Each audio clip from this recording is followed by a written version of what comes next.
عايز اقول هو بياكل سمك عموما ولا دلوقتي؟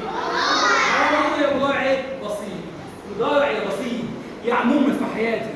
ومدلعني النون بالاي والشي والاس الله، واوعى تنسى الاس الله، اوعى تنسى الاس الله.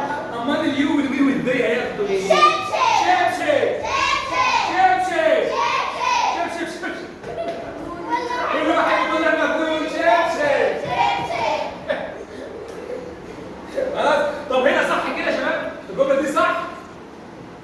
الجمله دي صح كده؟ لا ناقصها اس. نحط الاس فين؟ مش فيه هي؟ شاطر. حط بالظبط. هي ايس. حطينا الاس ليه يا حبيبي؟ ليه؟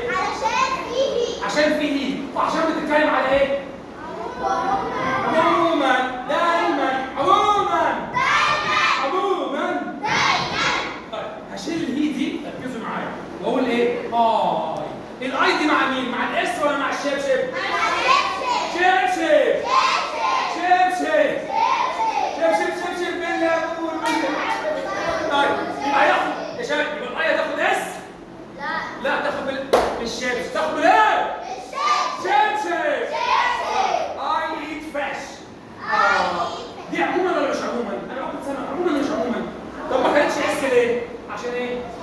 والاي بتاخد بالايه؟ شبشب. اشيل دي واحط ايه؟ شي. ها؟ شي ايت فيش صح كده؟ الشي فين؟ اهي.